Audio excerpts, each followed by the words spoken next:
नमस्कार बंधुरा आज आमी आपनादेर खूब अल्प समये टेस्टी एक टिफिनेर रेसिपि करे देखाबो। तार जोन्नो देखुन बंधुरा एखाने आमी 4 पिस परिमाण पाउरुटी निये नियेछि। एखन आमी एई रेसिपिटी केमन करे करछि बंधुरा प्लिज एकटा लाइक दिये देखते थाकुन। एखाने आरेकटा पात्रे आमी दुटो डिम भेंगे निये नियेछि। एखन आमी एई डिमेर भितरे दिये देब 2 टेबिल स्पून चीनी। এখন এইভাবে নাড়িয়ে চিনিটা ডিমের সাথে সুন্দর করে মিশিয়ে নেব। ভালো করে আমি চিনি ডিমের সাথে মিশিয়ে নিয়েছি। এখন এর ভিতরে দিয়ে দেব 1 কাপ পরিমাণ দুধ, সামান্য একটু লবণ, একটু এলাচ গুঁড়ো। এখন আবারও এইভাবে ভালো করে মিশিয়ে নেব। ভালো করে সমস্ত কিছুকে আমি এখানে মিশিয়ে নিয়েছি। এখানে আমি আরেকটা পাত্র নিয়ে তাতে 1 পিস পাউরুটি তুলে নিয়েছি। এখন আমি যে গোল্লাটা গুলে রেখেছিলাম তা থেকে একটা চামচে করে গোল্লাটা নিয়ে এইভাবে পাউরুটিটার উপর দিয়ে ছড়িয়ে দেব।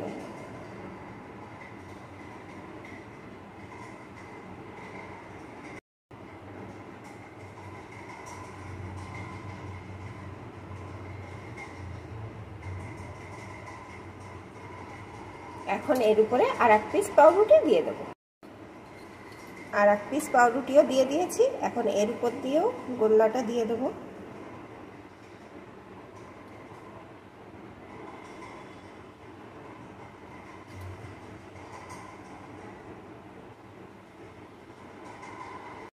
এখন এইভাবে 2 মিনিট রেখে দেব, তাহলে এই গোলাটা পাউরুটির ভিতরে সম্পূর্ণভাবে ঢুকে যাবে। 2 মিনিট পর দেখুন বন্ধুরা গোলাটা কিন্তু অনেকটাই টেনে নিয়েছে। এখানে আমি গ্যাস ওভেনে একটা তাওয়া বসিয়ে দিয়েছি, তাওয়াটা গরম হয়ে গেছে। এখন এর ভিতরে দিয়ে দেব 1 চামচ বাটার। বাটারটা চারিদিকে এইভাবে ছড়িয়ে দেব।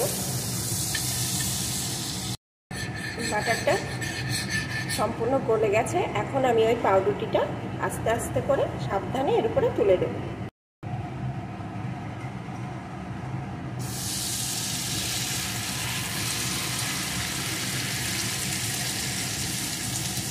এখন অল্প আছে 2 মিনিট এইভাবে রেখে দেব। 2 মিনিট এইভাবে অল্প আছে রাখার পর আমি সাবধানে এটাকে উল্টে দেব। এইভাবে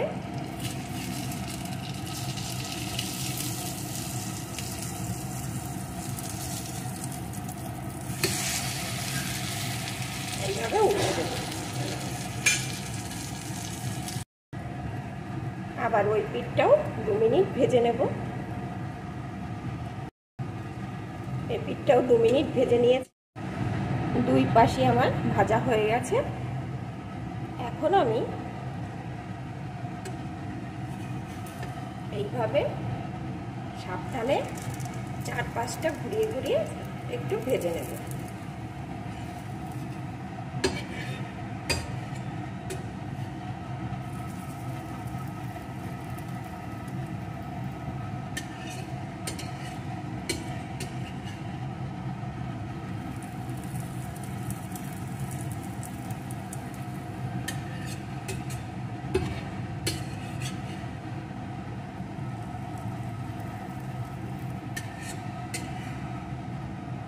এখন এটা আমার সব পাশ কিন্তু ভাজা হয়ে গেছে। এখন এর উপর দিয়ে আমি ছড়িয়ে দেব একটু মধু।